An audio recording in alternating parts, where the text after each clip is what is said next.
Good name.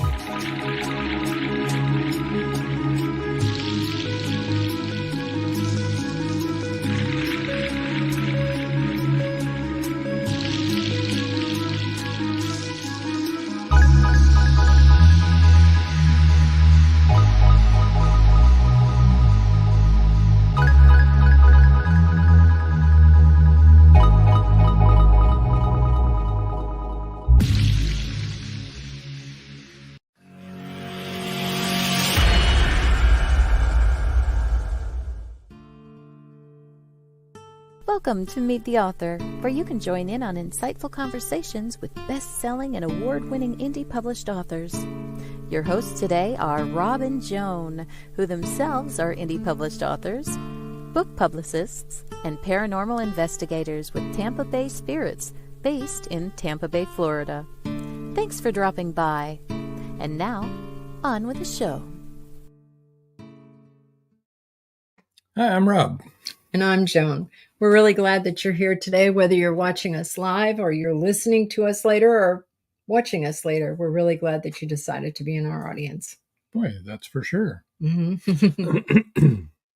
Okay, well, let's get started with some announcements here. If you are in the Atlanta area, and even if you're not, tomorrow night, 9 o'clock Eastern Time, WDJY FM 99.1 in Atlanta, or if you're not in Atlanta, you can listen on the radio station, wdjyfm.com. We're going to have Echoes of Memory. That's Sarah Driscoll's episode. That'll be airing tomorrow night, 9 o'clock. That's September 19th. Saturday, September 21st is episode Rewind, 5:30 p.m. Eastern Time, basically right here where you're watching this. That's Judith Shervin and Jim Sniechowski, their episode. And then next Wednesday live will be September 25th, and that'll be Ruth Stevens. And we're going to talk with her for the hour. Got a comment there? Yep. Joe Conjol says, hi, Rob and Joan. Hey, Joe. Okay, I'm trying Facebook again. Yeah, well yeah, you're you coming got in. through. It looks like you're on Facebook. It's Yep. working. Yay. Okay, all right. We might keep that one. You never know. Yeah. Want to give a shout out to the release of The Ransom Enigma. It's book 27 in Magnolia Bluff Crime Chronicles by Brakefield and Berkey. I think we have the cover right there for you.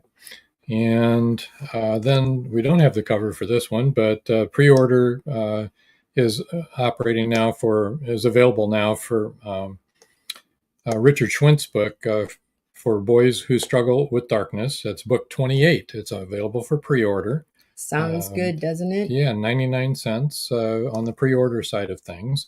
It releases September 20th.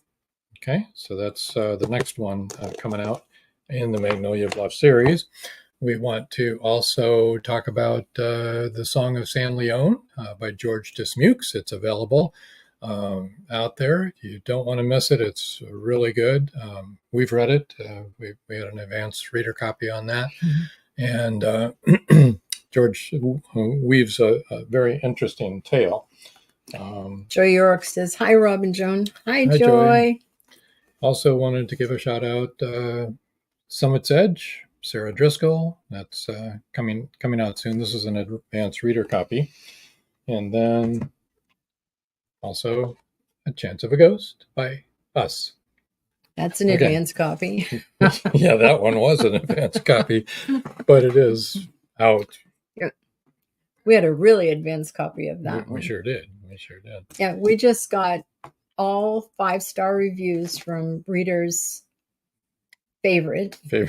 Yeah, it's hard. Reader's Choice, Reader's Favorite, Reader's Digest, Reader's Favorite, in all of their categories. So we were really thrilled with that. Hi, Marjorie. Hi, Marjorie. Marjorie says, hi, Rob and Joan. And hi, you're on YouTube. You're watching on YouTube tonight. Marjorie's watching on YouTube. Cool.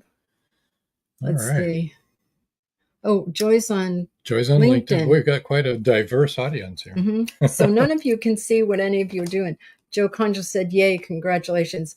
It was so nice. In every single category, they gave us 5 stars. Yeah, didn't win any plot awards, and no. Just had a good review. really good Excellent review. review, yeah. Plot and character development and all kinds of stuff. Yeah. So we appreciated it.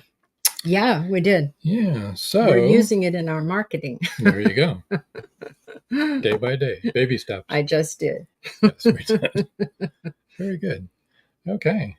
Do you have anything else you want to talk about? I think I want to talk about Linda Watkins and what she has to say. We're going to introduce Linda Watkins, a USA best-selling author. Hi, There Linda. Hi. Welcome aboard. How are you doing? Thank you. Thank you for having me. Thank you for being on the show. If you weren't on the show, it would be just the two of us talking for an hour every week. And nobody's going to. No one's going to sign up for that for very long, that's for sure. We can fool them for a few minutes, but. Our kids don't even listen to us that much. Not anymore. Oh, well. That's not true. Our kids are very attentive. Yes. I don't want to make them sound like they are something that they are not. Yeah. So, Linda, why don't you tell us a little bit about yourself and why you decided to write and at what point you decided to write? Okay. Well, I was born in Connecticut. I was only born in Connecticut because my uncle was an obstetrician.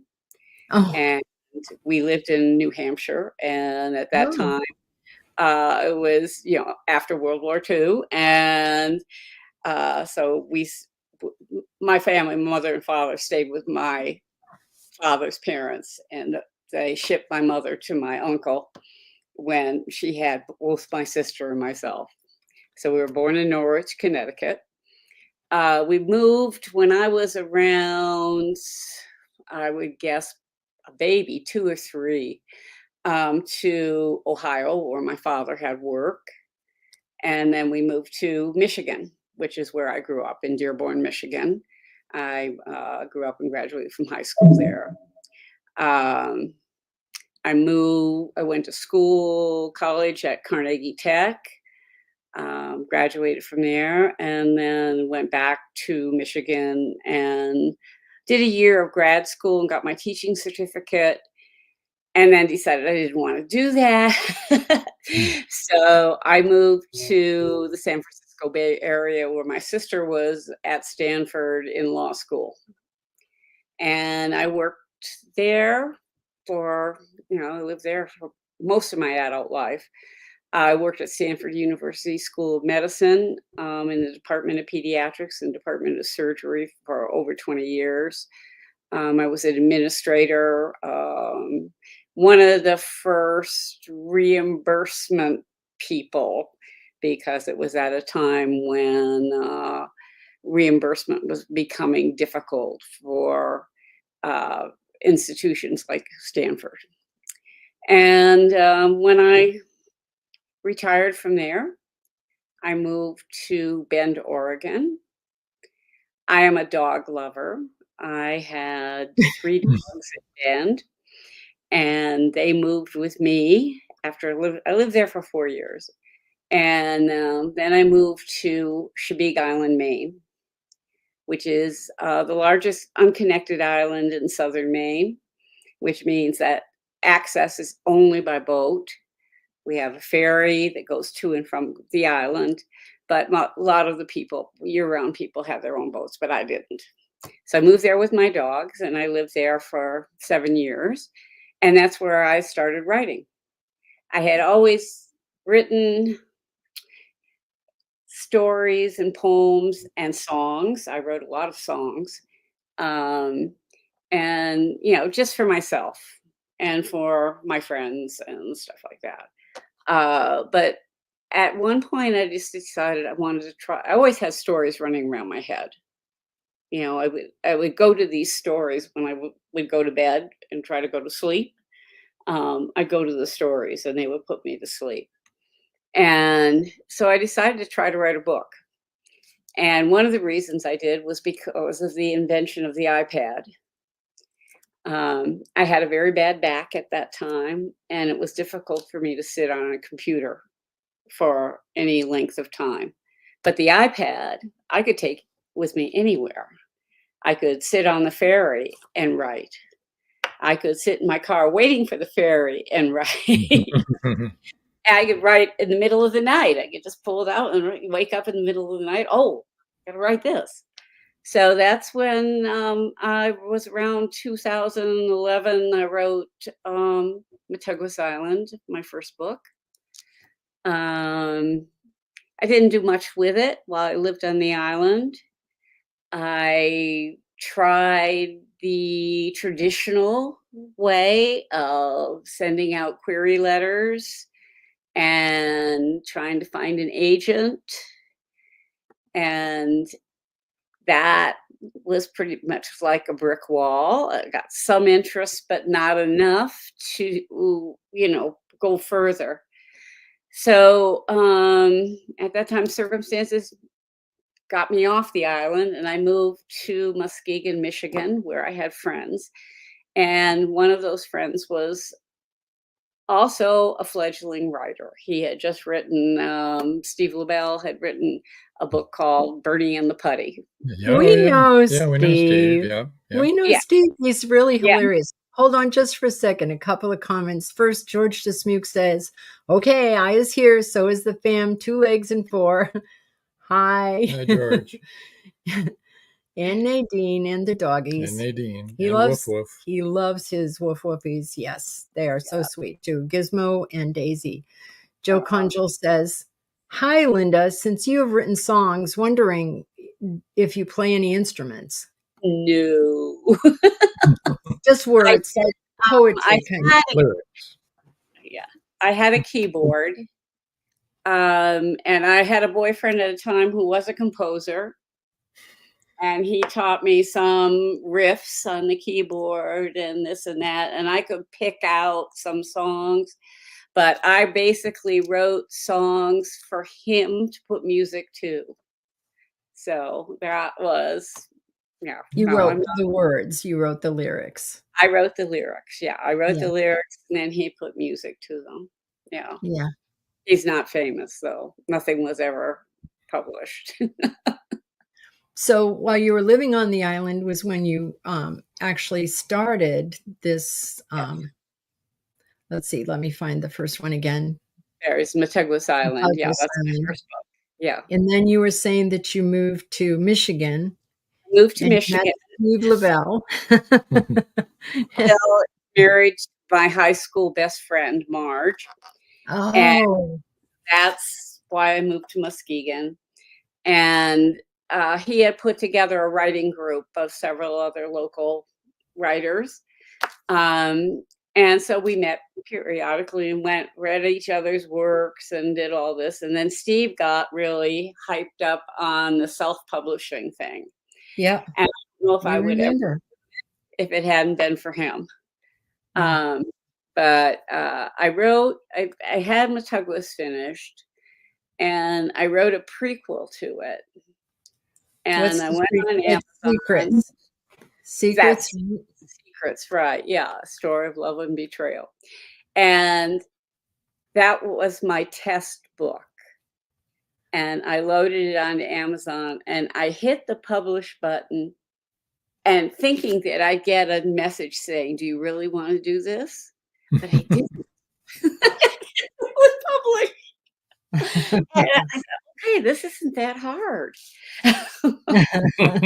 So in April 28th, 2014, I published MATEGUAS Island, and I expected I would have everybody from Shabig Island buy it, and that would be it. Yeah. But to my surprise, it became a #1 bestseller on Amazon. And so then I thought, okay, what am I going to write next? And I was already starting another book, which I still haven't finished, which is a horror novel. And then I decided I'd write a sequel to MATEGUAS, which was Return to MATEGUAS Island. And then that led to the third book in the series, which is Ghosts of MATEGUAS. And I have just completed, finally, after years, the fourth book in the series, which is Dreams of MATEGUAS, the final chapter, which I have the first draft done, and I have not yet started the editing process, but I'm hopefully get that published next year. Yeah, and that'll finish the MATEGUAS saga. For those that don't know, what is the genre for this series? Genre is contemporary Gothic horror. Okay. It's very Gothic. It's set in an old house and, the island, and it utilizes Abenaki Native American legends. Okay. And the Abenaki are our tribe in southern Maine. That is indigenous to southern Maine. Yes. Yeah. Mm-hmm. Yeah. Do any remain? Do you know? Do any of the indigenous people remain? Do they have any ancestors still living? I mean, descendants still living? Yes, I'm sure that one of the fairies was at one time named Abenaki. But I'm sure there are remnants of that tribe still in the area, but I would say not on the island, not on Chesapeake. But there are a lot of legends on Chesapeake that I didn't know about until I wrote the book. And then people said, do you know about what's going on in the woods back here? Can you share one with us? Well, I don't really, not really. Okay. No. All right. Okay. Just wondering. Yeah. So then your second series would be this one, right? Yeah. Storm Island, Kate Pomeroy. These are all mysteries, right? These are Gothic mysteries with a little, some of them have a hint of the paranormal. Some of them are very paranormal. It's a 5-book series right now. Again, it's set on an island off the coast of Maine. Storm Island is a privately owned island by 4 families. And yet there's also people who live there rent-free who actually make the island work. So my protagonist in that book is Kate Pomeroy. Uh-huh. She is a young doctor who is, at the beginning of the book, is in residency in surgery at a major teaching hospital in Southern California. Her father is also a physician. He's the chief of staff at the hospital, and she has an apparent breakdown in the operating room. Ooh. And is, after a lot of that stuff goes on, but she's sent to Storm Island, which is a place from her youth to rest and recuperate. Her aunt and uncle, her aunt Hetzeba is a psychiatrist. Her uncle Raoul is a dealer in antiquities. And they are one of the 4 owners of the island. And so her aunt, she's sent to her aunt for therapy, and her aunt sends her to Storm, which is not pleasant for her, because the last time she was there, when she was around 8 years old, she found her mother hanging from the ceiling fan. Wow. Yikes. Of the old manor house. Wow. Yeah, no wonder. Parents' suicide. I have to wonder what's wrong with Hephzibah to send her back there. Here, go here and rest. There's a lot going on there, Yeah. And her mother was a poet and kept a journal every summer. They went there every summer, and her father came and went. Came visit for a couple of weeks, then he went back to work. And but her mother wrote a journal every summer. And when Kate finds her mother's journals in the attic of the manor house, she finds one is missing. And it's that one from that final summer. We have a question for you. George Dismuke says, what do you mean make the island work? Okay, make the island work means they're the people who do the stuff that makes a place work. They run the grocery store. They run they lobster. They do, they fish. They run a bar. There's a bar on the island. There's, there are people who work working people who otherwise everything would have to come from the mainland. So this is what those people do, and they have live with fixed rents or rent free in order to do that, so that these rich people who own these there are 4 manor houses on Storm Island, 1 on each compass point, and that has significance because the island has a dark history and was once inhabited by witches who fled Massachusetts Bay Colony after the Salem witch trials. Hepzibah, the name was a clue that it was a pretty witchy place. Hetzibah is, I can't remember, I think it means she walks in beauty. And she was named that because her mother was a biblical scholar. Uh-huh. And Kate's father's name is Ham, which is another biblical name, but he changed it as soon as he could. He was one of the sons of Noah. Paul Hollis says, sneaking in, waving hello. Hi, Paul. And Joe has a question for you, but we need to take a station. Oh, George says, let's not talk about lobster. I'm sitting here eating fried rice.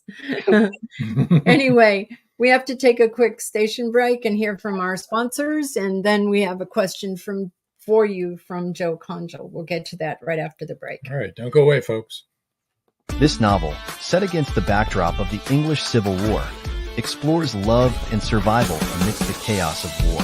It combines historical events with personal narratives, highlighting the impact of conflict on individuals and families.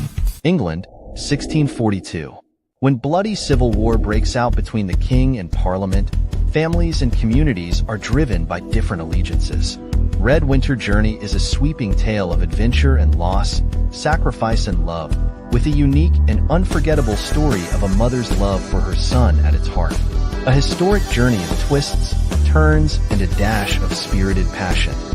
I finished reading the book a couple of days ago. It was a great read. The plot was indeed compelling, and I loved the conclusion. What I particularly enjoy in Paul's novels is his vivid recounting of historical details as to the social and cultural sides at the time. His characters are very likable and relatable. It's 1919, and Eric Laska returns from the war in Europe. 2 new enemies await him in the small, coal-mining town he calls home. One is a threat to his relationship with Rebecca, the love of his life. The other, a bloodthirsty beast, is stalking the mining town residents. The townspeople suspect Eric of one of the killings. An old man and Rebecca's 11-year-old sister have seen the beast, but only Eric believes their story. To protect the town and clear his name, he's forced to prove the werewolf exists. Available on Amazon. The Horror Within by Marjorie Swift Doring. Many secrets are hidden within the darkness of the jungle. Now comes part 4 in the Jaguar series by retired Hollywood scriptwriter George Dismukes. In this saga, Brandon, Andrea, and Naja, the Black Jaguar, go deep into the Mato Grosso jungle on a mission to rescue 2 kidnapped children. During their journey, they encounter many dangers, including Yanomami Indians, bent on revenge for the murder of one of their warriors. Return of the Jaguar is book 4 in the Jaguar series, starting with 2 faces of the Jaguar, the Lost City, and the Jaguar's Quest.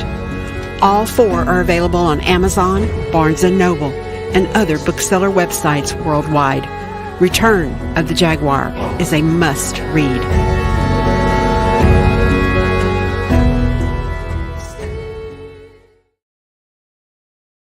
And we're back. We are, most certainly. All right. Here's Joe's question. Linda, do you outline your books ahead of time, or are you a pantser? I'm a pantser. I often can't remember names that I've named characters, and I correct all that when I edit. No, I don't outline. I do in my head, but not on paper. Yeah. Yeah. I usually have a book plotted out in my head before I start writing. And then it could change at any time. Like today, I'm working on the third Steve Daniels mystery, and I added a character that I never thought of before. So that can happen as I'm writing, but I get most of the basic plot elements in my head first. And they can change drastically though when I start writing. Did you want to read for us a little bit from MATEGUAS? Want to do that? Yeah, got it right here. Let me find the first page. And I have to shift my light source so that I can actually read it because the print is too small and I have to change my glasses. I have eye issues, so. Okay, this is the first chapter in MATEGUAS. It's a short one, so don't worry about that. October. Let me get this right. She rolled over to check the clock. It's time, she thought, nodding to herself. Careful not to disrupt the man who lay beside her, she silently slipped out of the bed and tiptoed over to the closet.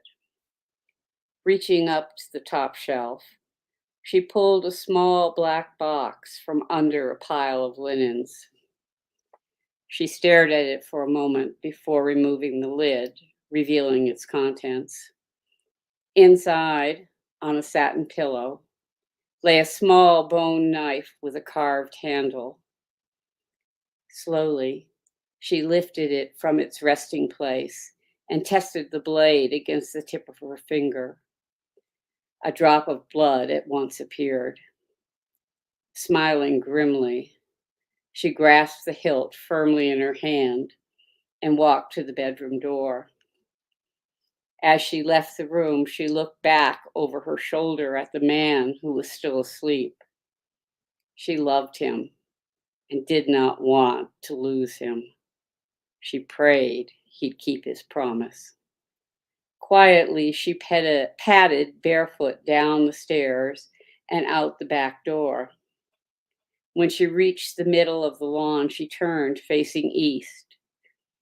As if summoned, the moon appeared from behind a cloud, its sickle shape glowing with preternatural brightness. Standing motionless, she turned to her gaze toward the sky as the autumn wind whipped her nightgown around her slender form. She took a deep breath and stood up straight. She was ready. Slowly, she raised her arms to the sky in supplication and began to speak. Whoa. Mm. That's the prologue to MATEGUAS Island. Very and then good. 6 months or so. Yeah. Mm-hmm. Very good. Very good. Okay. Okay, so let us put up your books in. Okay, we've got a comment here. Joe Conjal says, great reading, chilling scene. Yeah, that sets it up for witchy stuff. Yep. Paul Hollis, excellent read. I'm hooked. That's Thanks, right. Paul. Yeah, it is. It's creepy. So let me run through those books really quick for everyone. It's MATEGUAS Island. That's book 1. And then Return to MATEGUAS. And then Ghosts of MATEGUAS. And actually, this is the prequel that you were talking about. It's Secrets of MATEGUAS. And then we get into Storm Island. And this is the beginning of the Kate Pomeroy mysteries. Right. And there's the Tao of the Viper, Abducted. I'm probably saying that wrong too, but you can correct me. Right. Abducted. Yes. Abducted. I got abducted. Oh. Then the Empty Space. Yes. You see. Then we have Blood of the Viper. That's the 5 books that you've finished in this series. Yeah. So you want to tell us briefly about the Storm Island series? Okay. The Well, Cape the Storm Pomeroy? Island is centers around Cape Pomeroy, who, as I said before, sent to Storm Island. Let me move this light over there. To rest and recuperate. When she's there, she discovers a lot of things about the island that she didn't know. She'd been there as a youth, but not, never came back after finding her mother's body. Yeah. And Storm Island has a dark history. It was, as I said, it was populated by witches who, or not necessarily witches, wise women. Let's call them wise women, because that's what they were, who fled the Massachusetts Bay Colony. And these women, because they had some Celtic tradition, built their farms or their houses on 4 compass points and of the island. And they lived there peacefully for a while. But there were people from the Massachusetts Bay Colony who came up there, and there was a burning. The main person there who is Kate Pomeroy finds out is her ancestor, is Maud Pritchard.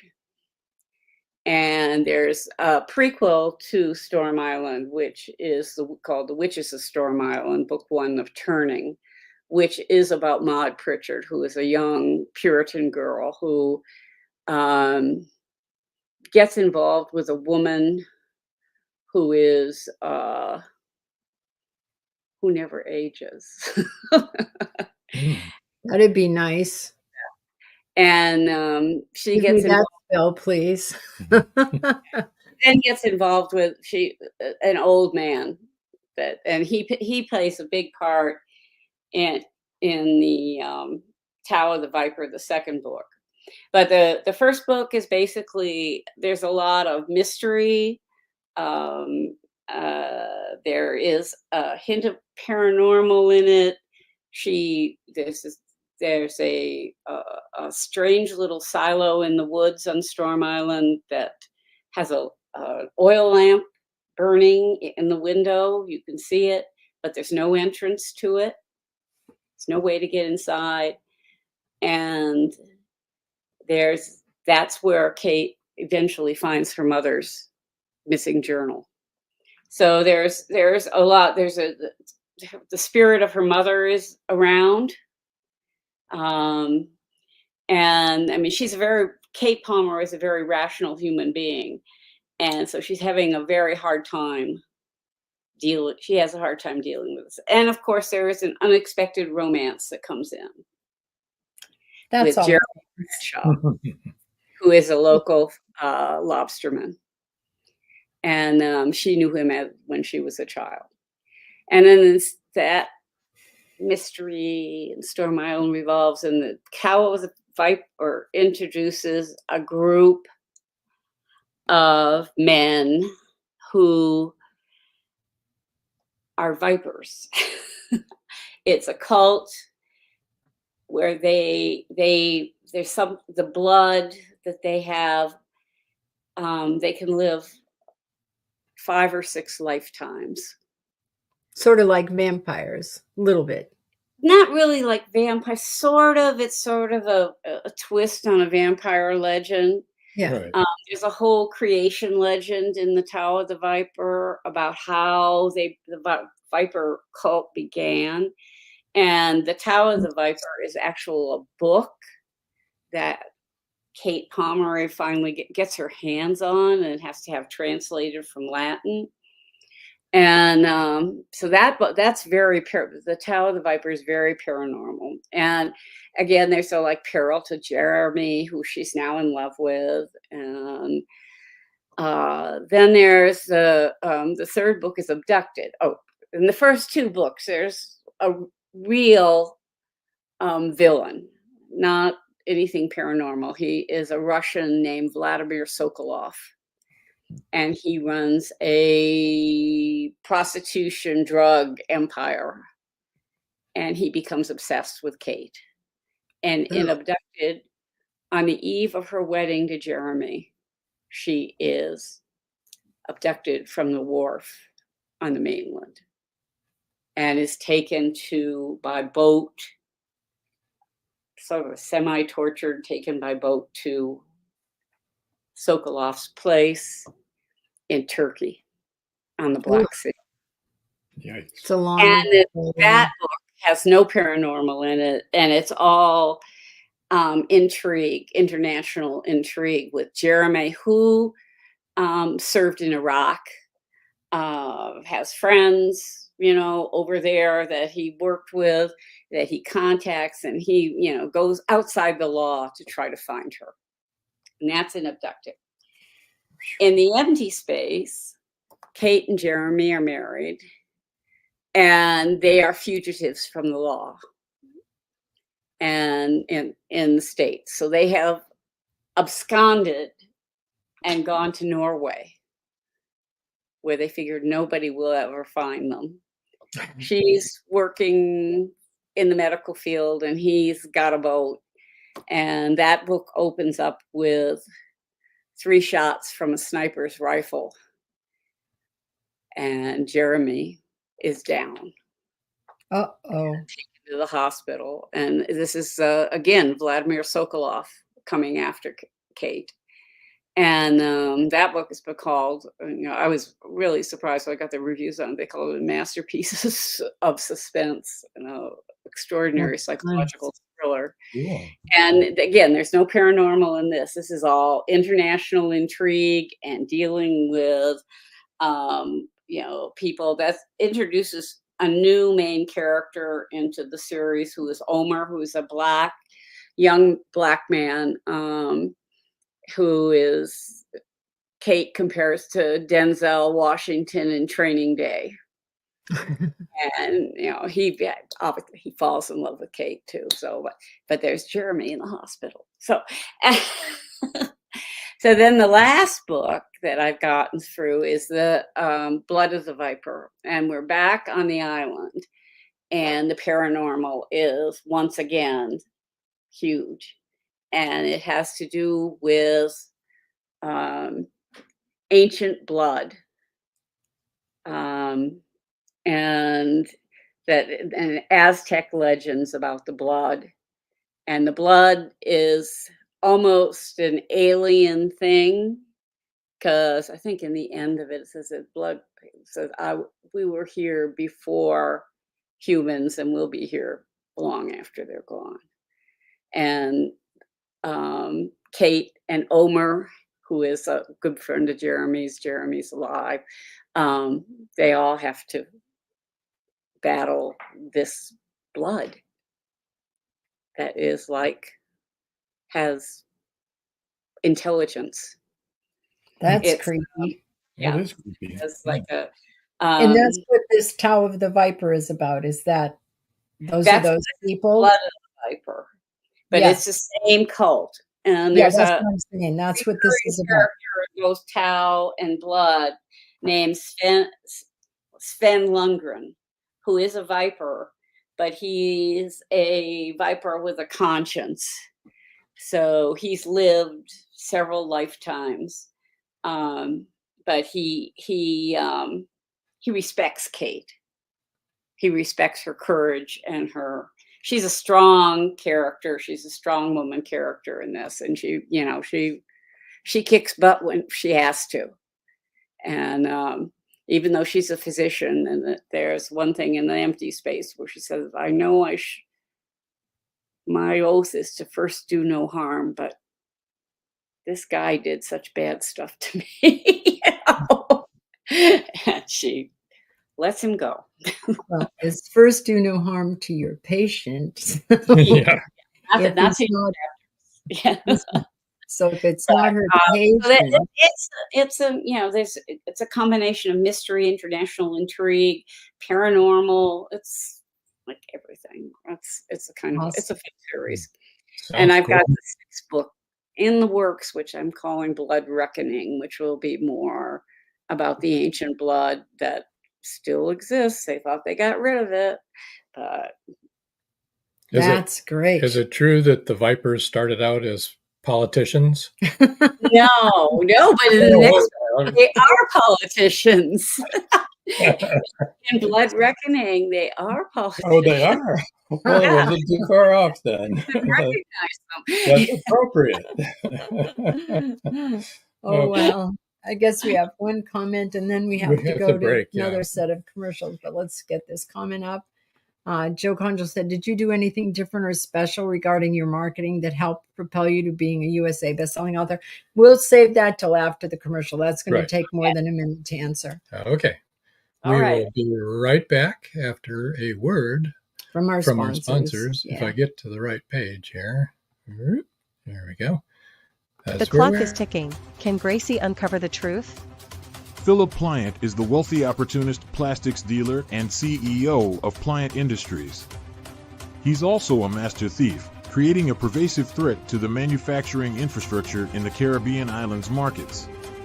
With the cartel as his stealth client, the naive city leaders have been seduced, enabling the production of more than three-dimensional building materials. The expected profits are monstrous. Is the art group, now led by Gracie and the family heirs, strong enough to win against this predator? Can JJ's cats act on the root cause analysis in time? Will Gracie be able to squash Pliant and the cartels? Gracie never considered their lives would hang in the balance. The clock is ticking. 5, 4, 3.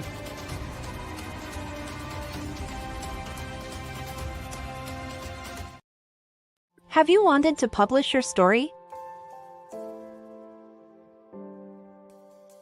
Have you thought about self-publishing?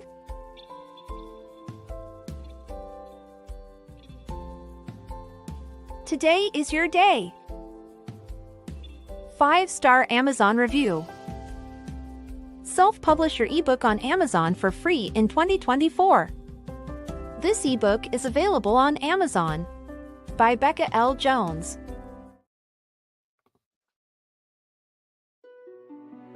Paradise, my prison.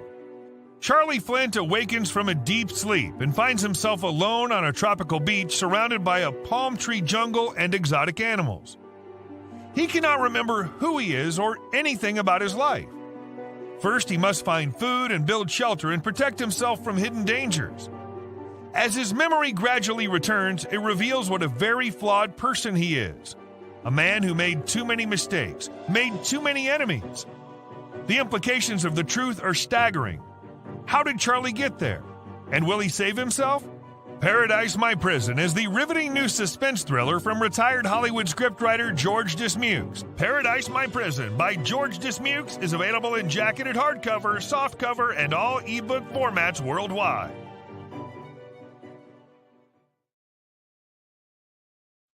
And we're back. Yes, we are. All right. All right, back to the question at hand. Joe Conjal wanted to know, did you do anything different or special regarding your marketing that helped propel you to being a USA bestselling author? Yes. I'll just leave it there. Okay.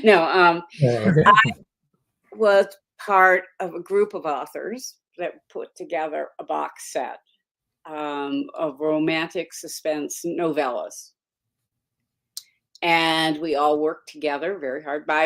My novella was The Witches of Storm Island, book 1, The Turning. And we worked very hard, all of us, promoting it. And it got to be a USA bestseller, USA Today bestseller. But that's how I did it. That's how I got there. It was a group effort of several well-known independent authors. Judith Lucci, God rest her soul, she passed. I remember promoting that, actually. Yep. Yeah, I did too. Yep. Yeah, and Cassie McLean, Suzanne Jenkins, I think, to name a few. We all had a certain independent author rep out there, so we put together a box set with all those names on it, and with all those authors, promoting it. That's how it happened. Every USA best-selling author that we know did exactly that. That's USA Today. USA Today. Yep. Every Yep. single one. Marjorie Deering said, "Did you also write Mr. Possum and Mr. Coon, or is that another Linda Watkins, Linda?" That is a different Linda Watkins. Okay. I was thinking, Sarah and doesn't sound Zoe, like and, Although you Summer probably had Possum on the island. and the Steve Daniels mysteries and the Night of the Scurrious, but not Mr. Possum and Mr. Coon.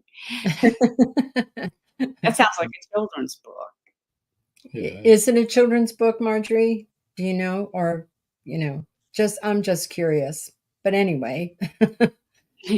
Yeah. But that's every USA Today best-selling author that we know. That's exactly how they did it. They did a box set, and usually romance novels. Right. They were a lot of romantic suspense. Yep. So it was Love Under Fire box set. Oh, Marjorie says it said Linda W. Watkins, but it was mixed in with your books On Amazon. on Amazon. Right? And, it shouldn't be there. And Marjorie said, yes, definitely a children's book. That happens a lot on Amazon. We've got some on We've got some of ours. Linda Watkins author, just Linda Watkins, and because my cousin bought one of her books thinking it was mine, congratulated me on it. I said I didn't write that, but I'll have to check that out. Anyway, yeah, because I don't have W.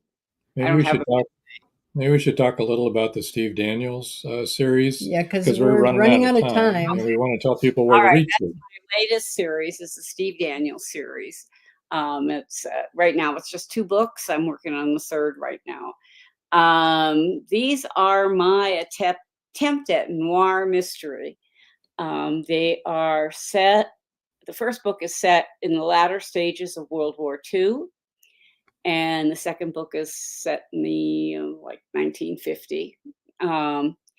And so we're going back in time I have to do a lot of research on this to make sure I'm not using phrases or whatever that weren't coined until 1960. But they're mysteries. They're noir, hard-boiled. Steve Daniels is a former... Well, in the first book, he's a captain in the U.S. Air Corps who is Army Air Corps who's shot down on a reconnaissance mission over France and has to escape with the help of the French resistance, and then has to sail a makeshift sailboat across the English Channel. And he's never sailed before, and he's wounded. And so he has, he's, the typical hard drinking, smoking sap who picks the wrong woman every time. And he gets sent from the hospital in Britain to Lackland Army Cadet Center in San Antonio, Texas, to teach flying to the new recruits because he's grounded. He has PTSD, although it's not called that then. It's not diagnosed. He has nightmares and wakes up screaming. And they called it shell-shocked. He finally gets a doctor who says it was battle. They call it battle fatigue. Battle fatigue and shell shock. And but it's PTSD, but that wasn't coined yet. That wasn't in a diagnosis code. So, and it's not something he's proud of, because he's a man, this is 1943 when this starts. But there's murder. He gets involved with his commandant's wife, who is a Rita Hayworth redhead who wears platform shoes. And there's a couple of trials in it. He has also then has a relationship with his lawyer, who becomes his lawyer, a female lawyer. And so that's the first book, and it's murder and mystery. And then the second book he is working as an investigator in San Francisco in it's either 1951 or 1952.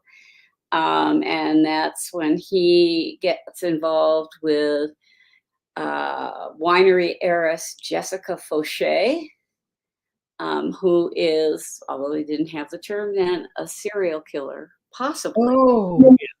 But, so he has to investigate that. She's been accused of killing a young vintner who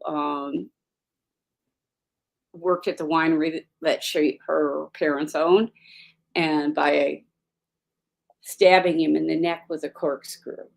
Oh. And and so Steve investigates that, and he goes into her past and finds out a lot of different things. And he also gets involved with her, which is not a good thing. Not with a serial killer.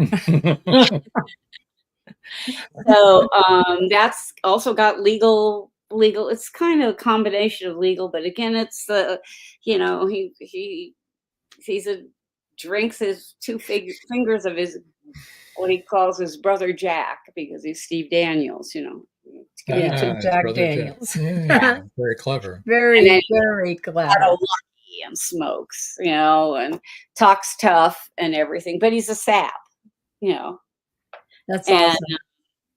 So the third book that I'm working on now is called China Doll. Steve, in Tainted Wine, the second book, he's residing in an apartment that's in Chinatown over a restaurant called the Walk House. That is, it's not a fancy restaurant. It's a place that working class Chinese go for a bowl of noodles and stuff like that. Yeah. In the third book, he gets involved in a case where two little Chinese girls have gone missing. They're the granddaughter of the owner of his landlord's owner, place. And so he gets involved with that, and then it gets into a human trafficking case and I'm just working this, bringing the FBI into it now. Awesome. And, Okay. So it's we have a mystery. And of course, there's going to be romance with the wrong woman. Sure. We have less than 5 minutes, so we want to tell everybody where to reach you. And there's another question here too. Okay. First of all, Joe Condell says, "Okay, Robin Joan, let's get a box set in the works." Okay, Joe. No jokes, Joe. I'm thinking about it. You get the hammer and nails, and we'll get started on the box. Marjorie Deering says, "Do you have a preference, mystery or paranormal?" I do both. It's not a real preference. I started off as a horror writer, and that's because that's a genre I usually read, and I'm a member of the Horror Writers Association. And I sort of branched into going into straight mystery to see if I could do it. I mean, like the Steve Daniels, I decided to try noir mystery because I like the movies. And, and I wanted to see if I could do it. And looks like you're doing it. My Summer Girl, because I wanted to see if I could do it, Yeah. That's in noir. I really love noir. I do too. I love those movies, and we also love Nick and Nora, Charles. Nick and Nora Charles. The Thin Man. The Thin Man series. We love that. We tried to put some of that into our original series, the relationship between the O'Rourkes.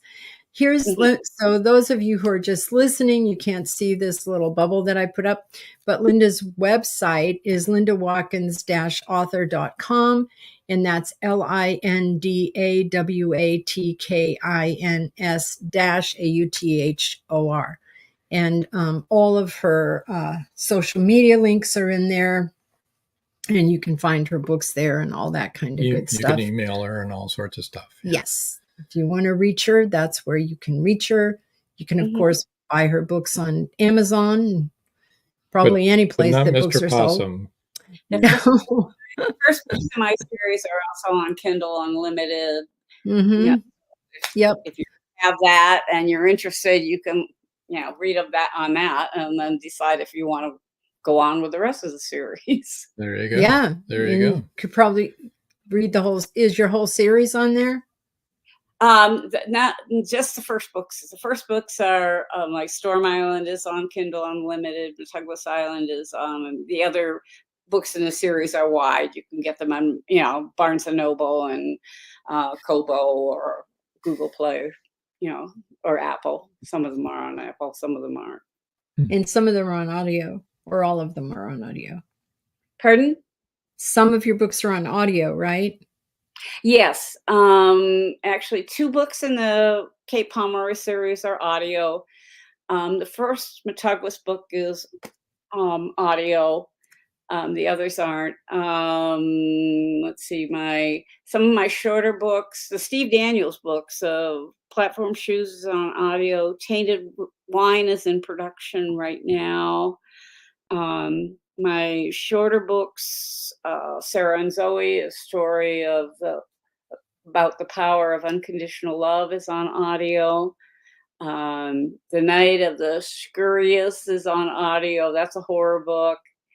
I think, is there any? Oh, The Witches of Storm Island is also on audio. Mm-hmm. Okay. And what about Summer Girl? Is that on? Summer Girl isn't. I would like to put it on there, but because Summer Girl is done in 2 parts. Mm-hmm. It's Jake's story and Allie's story. If I did it on audio, I'd want 2 narrators, one male and one female, because that's the way the story is divided. Who does your audiobooks? I've done the 2 from the Storm Island. I did those myself with another company. I can't remember what his name is now. You can email us and let us know. Yeah, but the other ones have all been done through WordWoos. WordWoos, okay. WordWoos, yes. They do most of the books that they do are under 70,000 words. So that leaves out the MATEGUAS Island books are long, and so are the Kate Pomeroy's. Okay, well. So if anyone has less than 70,000 and you want to get your book on audio, you can consider WordWoos. They've been very helpful. They've done I've listened to a couple of them. They're really good. They do a good job. How do you spell woos? WOOZE, I think. Woos, like booze, we can woos. Well, we are out of time, folks. So we need to say goodnight. Thank you so much for joining us. It's been good to see you again. Can you believe the hour went that fast? Because I cannot. No, it went like that.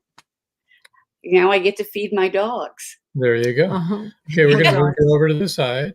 And we have one more comment. You can stay where you're at there until we come back to you if you want. Joe Conjal says, another wonderful show. Well, that's Paul Hollis. Another wonderful show. Thank you, Rob, Joan, and Linda. Nice to see you again, Linda. And Joe Conjal says, another great show tonight. Thank you, Linda, and of course, Rob and Joan. And Marjorie Daring says, thanks, Rob, Joan, and Linda. Thank you all for all your comments and for being in the audience. We appreciate it. Being here every week is really awesome. I know. We are really blessed. We are. All right. So I guess until next time. That's all, folks. That's all, folks.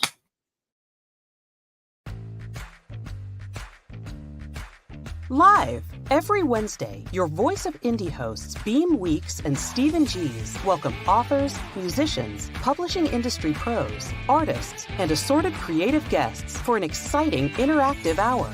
Call in during the show or post questions and comments on Twitter for responses in real time. Meet your favorite indie creators, learn inside tips, network, and promote your work.